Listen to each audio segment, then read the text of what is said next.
মন্ত্র জপে যেমন তুমি 24 হরে কৃষ্ণ, তুমি চন্দ্র দেখবে, অষ্টাদশ অক্ষর মন্ত্রে গোবিন্দের শ্রী অঙ্গে চন্দ্রের উদয় হয়েছে দেখবে, এগুলো যেমন দেখবে, কিন্তু তেমনি বীজ যখন জপ হবে তখন এটা মনে মনে ভাবতে হবে, আমার দুঃখ নাশ করো, আমার দুঃখ নাশ করো, আমার দুঃখ নাশ করো।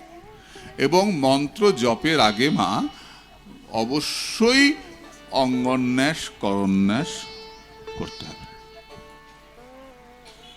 না হলে মন্ত্রে কাজ করবে না।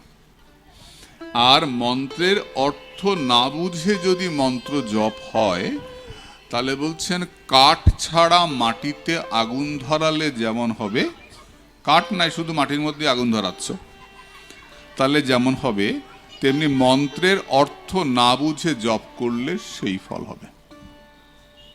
তুমি যা মন্ত্র জপ করো, কালী শিব আমাদের তো আছেন, এটা কোনো সমস্যা কিছু নাই, তুমি যে মন্ত্র তোমার ইষ্ট মন্ত্র, কিন্তু মন্ত্রের অর্থটা বুঝতে হবে কি বলছেন।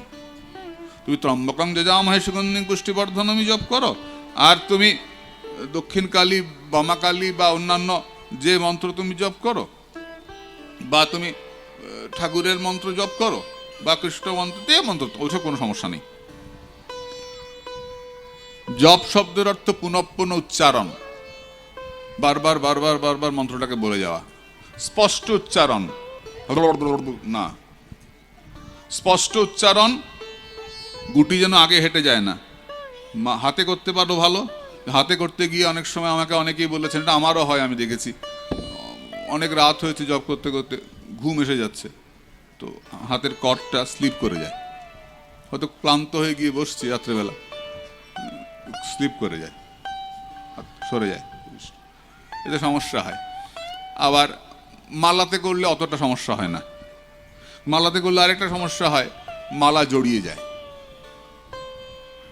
মালা গুটলি হয়ে পড়ে, ঝোলা থেকে বের করে গুটলিটা খুলতে হয়, জড়া পেকিয়ে গেছে। আমি শ্রীপাদ ব্রজরমন দাস বাবুজি মহারাজকে জিজ্ঞেস করেছিলাম শিলচরে, যে দাদু মালাটা জড়া পাকিয়ে যায় কেন? আমাকে বলেছিলেন, যখন মন অন্যমনস্ক হয় তখন মালা জড়া পাকিয়ে যায়। এবং আমি এটা একদম জীবনে প্রতি ক্ষেত্রে দেখেছি, যেই মনটা অন্যদিকে চলে যায় অমনি মালাটা জড়া হয়ে যায়। এটা অদ্ভুত ব্যাপার, সাধু বলেছিলেন কত বছর আগে, মন অন্যমনস্ক হলে মালাটা জড়িয়ে যায়, আবার ক্ষমা চেয়ে এটা খুলে আবার জপ, অন্যমনস্ক হলেই জড়াবে, লক্ষ্য করে দেখো, মালা জড়া পাকিয়ে যায়, সে তুলসী মালাই হোক, আর রুদ্রাক্ষই হোক, আর স্ফটিকই হোক, যে মন্ত্র তুমি জপ করো, দেখি জড়া পাকিয়ে যায়।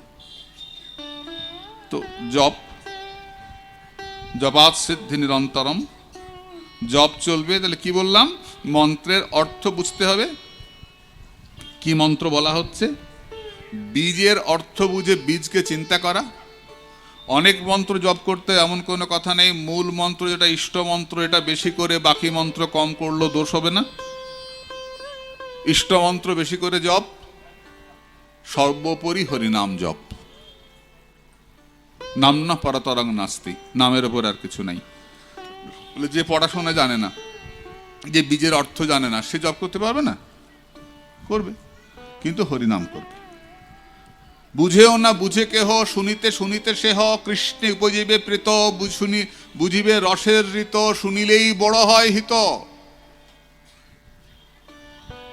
হরিনামের ক্ষেত্রে একটু জোরে করা ভালো, কারণ তাহলে কানে শুনবো, মনটা স্থির হতে সুবিধা হয়। আর দীক্ষা মন্ত্রের ক্ষেত্রে আমি অনেক সাধু সন্তকে জিজ্ঞেস করেছি, এরা মানসিক জপের উপরই গুরুত্ব দিয়েছেন। মনে মনে জপ, মেরুদণ্ড সোজা করে বসে হেলিয়ে দুলিয়ে বেঁকা হয়ে তাড়া হয়ে না। ঠাকুর রামকৃষ্ণ বলেছেন না, সোজা হয়ে বসবি, সোজা হয়ে বলবি, সোজা হয়ে ভাববি, সোজা হয়ে কথা বলবে, সোজা চিন্তা করবে, সোজা কথা বলবে। তো মেরুদণ্ড সোজা করে জপ, আর বীজের অর্থ চিন্তা করে জপ। অনেকের কাছ থেকে অনেক মন্ত্র নেওয়ার দরকার নেই, শ্রী গুরুদেব যা দিয়েছেন। যদি গুরুদেব মারা যান, দেহ রক্ষা করেছেন, অপ্রকট হয়েছেন, বহু দূরে আছেন, দেখাও হয়নি, গিয়ে গেছেন, দিয়ে গেছেন, আর দেখা নাই, তাহলে স্থানীয় কাউকে গুরুবৎ শ্রদ্ধা করে তার সঙ্গে সঙ্গ করা যেতে পারে। আমি মনে করলাম যে ইনি খুব যোগ্য ব্যক্তি, তার সঙ্গে সঙ্গ করা যেতে পারে।